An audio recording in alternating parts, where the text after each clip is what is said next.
Welcome back, guys. Assalamu alaikum.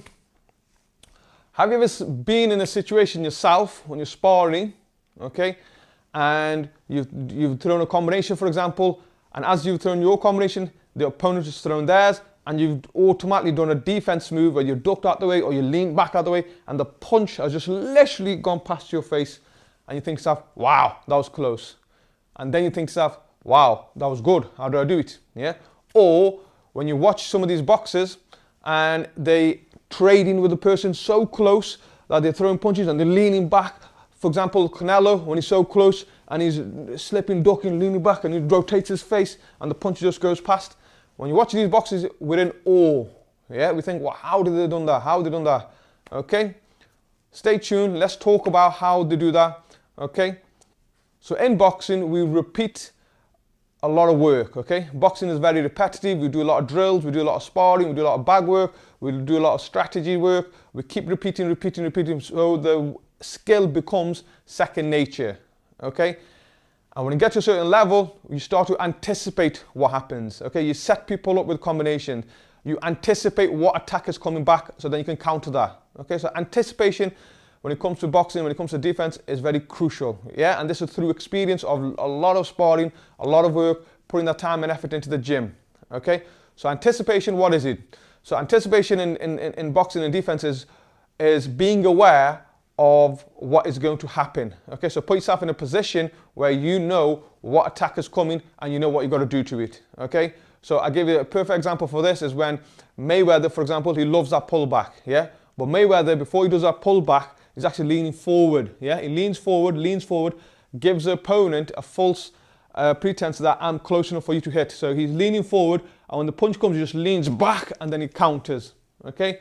Why? Because this is his normal stance here, okay? But when he moves forward, it's closer to the opponent, so when the opponent thinks he's there, he'll punch here, but then Mayweather moves back to where his normal stance is, and then attacks. Now, if he does it from here, and he pulls back, he's going to go further away, okay? So Mayweather anticipated that I'm going to put my face forward, they're going to take the bait, they're going to throw a punch, I'll lean back, and then I'll throw a punch back, okay? So that's one way of anticipating what happens, okay? And in boxing, you do a lot of this. You anticipate what is about to happen, what punch is coming, what they're going to do, what your opponent's going to do. Another way is that as soon as the bell goes in round one in amateur boxing, boom, an explosion straight away. Boxers are told, go in there and start fast, okay? So you've got to anticipate this. Anticipate it and then know what to do with it as well, okay?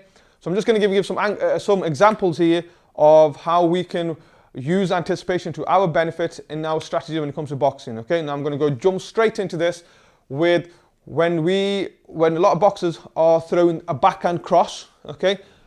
You will see them throw a backhand and duck underneath, yeah? So why are they doing that? So when you throw a backhand, most likely your opponent's left hook will come and you duck underneath, okay? So you throw a big backhand, duck underneath. Now, you'll see this in boxing. When you watch boxing, you'll see this in boxing, and a lot of people will do it just as the punch comes and they duck underneath, okay? But then at the same time, you will see some boxers, they will just do it even though no punch is coming. Why is that? And the reason for that is because they have drilled this move in the gym, in their sparring, in their drill work, on the bag work, shadow boxing, partner work, okay? When they talk about strategies, they talk about attacking and exiting, okay? Getting into that defensive mode straight after an attack. So they've drilled this into them. It's stuck in their mind, it's stuck in their muscle. So when they throw that big backhand, they duck underneath, okay? And then to the general public, when you see these people doing this, or even in the shadow boxing, they look good. And these people think, wow, that guys know what they're doing, okay? So throw your backhand, duck underneath, okay? Get used to that as an attack and exiting as well, okay? Okay, the next one, okay, it's a very basic one, but a lot of people get this wrong, okay? A lot of people learn it, forget about it, and even the best of the best can make this mistake as well, okay? And that mistake is dropping one hand when punching with the other hand. So I'm here, okay? You'll see some people boxing, they'll drop the hand, they'll throw the one hand, they'll drop this hand, okay? So there, okay? There. Similar with the backhand, they throw it and the left hand drops here, okay? we are most vulnerable of getting hit when we punch. Why? Because a lot of people punch at the same time. So you'll throw a jab at the same time they throw a jab, yeah? And how many times I've seen this in sparring in your gyms where a person will punch and get punched at the same time? Okay, keep an eye on this when you're training next time. Okay, and why they do it. There's other reasons for it as well, but one of the reasons is the drop in the hand. Okay, now some of the best have got caught with this as well. Okay, Devin Haney got caught with this. Okay, so you've got to make sure you drill the hand there. Box and keep the hand there. Keep that right hand covered by the face. Throw your jabs, throw your jabs. Same with the right hand. Throw your backhand. Keep the left hand up, okay? You have to drill this. Shadow boxing, bag work, everything, drill it. So when it comes to sparring, you're there and it just happens naturally and the punch will come. And if the punch comes, your defense is already there. You don't need to do anything more. It's already there. So you throw a backhand, bang, it's already there, okay? So keep your hands up when you're punching. One hand goes out, one hand stays up. Now, when you're in a flurry, okay, when you're throwing combinations, our body wants to move the way it moves, okay? Now, in this situation, you naturally will drop hands. So you're punching here like this, your body will move and your hands will drop, okay? But because you're throwing a bunch of punches, the opponent will be busy doing all this business. So there's less chance of him throwing a punch straight back at you. Okay, so you might get away with it in that instant, okay? But even there, if you can practice with your hands up, that's even better. You're looking even better. But this is mainly for when you're throwing a single punch, okay, and dropping the hand. Single punch and keeping it up. So just focus on single punch to start off with, and keep that right hand up when you're throwing the left hand, and keep your left hand up when you're throwing the right hand, okay? Try that out. Okay, another way of anticipating what to do with it is when you're punching, making sure you'll keep your head off the center line, okay? Now, you know, okay, the person's in front of you, the head is there, the center line runs through the body, through the middle of the body, okay? Even if you close your eyes and throw a punch, you're naturally going to throw a punch straight, and you may well hit the person in the head, okay? And also at the same time, like I mentioned in the previous section, is when you throw a punch, they will throw a punch at the same time as well. So you got to make sure you got to keep that center line, the head off your center line, okay? Now you can do this by just moving your head constantly, okay? So give them a moving target, because remember, a moving target is a harder target to hit than a standing target, okay? So move your head constantly, okay? Then after, when you're punching, move your head as well, side to side, yeah? Punch and keep it off the line. There, so when I throw my right hand, I'm here. When I throw it to my body, I'm moving my head low and away, yeah? There, okay? There, keep moving around. There, keep moving, keep ducking. Move that head while you're punching, okay? Because if you keep it there, I've seen so many times in the gym, when the boxers keep the hands there, keep the head there, they'll punch, they'll get hit at the same time, okay? So move your head constantly, move it when you're punching off that center line, get used to it. And even in shadow boxing, just practice the head movement, look yourself in the mirror, box, moving your head, moving around, punch, ducking around, slipping, punch, leaning back, all this movement. Get used to that, okay? And another way to anticipate punches and attacks and what to do is that just a step back, okay? So when you're in there, you're boxing, and always be ready for that step back. There, always be ready. So you'll see some boxers, they come and they're always like this, they're always alert, yeah? Punching, and they're always alert, okay? Dmitry Bivol is brilliant at this, okay? You'll see him, he's always on the bounce, he'll go in, he'll throw some punches, and he's always exiting back to here. Back there again, punch, punch, punch, he's always there. Now he does that even if his opponent doesn't throw a punch, because he's so used to do it, that's his style, okay? He's drilled it so much that he's alert, so he'll box, throw punches, and back out, yeah? Throw punches there, back out. And he's here, there, this bounce.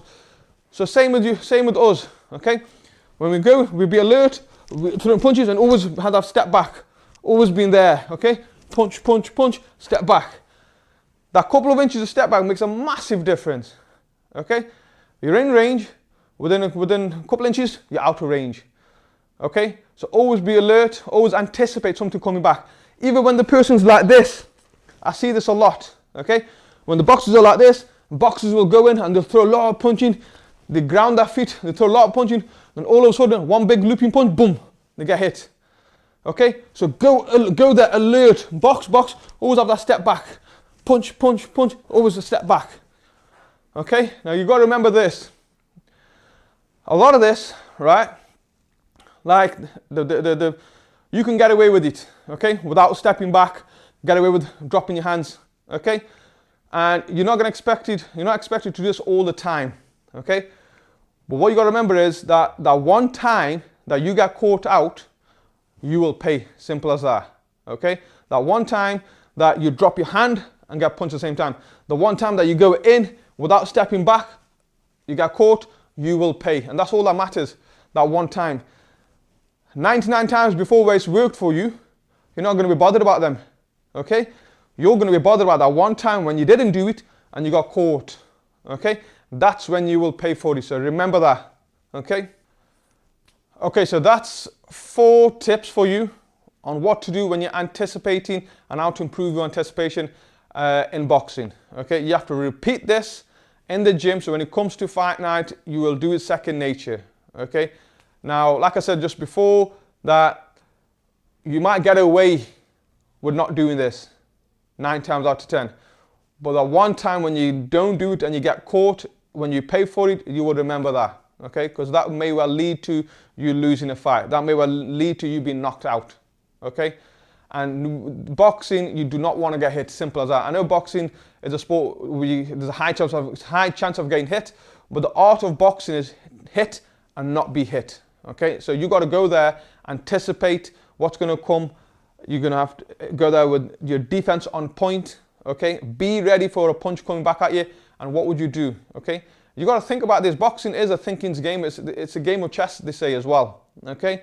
A lot of times I see youngsters just go in and just throw punches. They haven't got a clue what they're doing, and they haven't set the person up. They haven't thought about the defense. They haven't thought about exiting strategies. You got to think of all this, okay? And you got to practice it out. You got to role play this in your head when it comes to shadow boxing, when it comes to the bag. Role play all these out. That's how you will improve your boxing skill, okay? I hope that video has helped, guys. If you need more information on this, please drop a comment. Any feedback is welcome. Until next time, guys, take care. See you soon. Assalamu alaikum.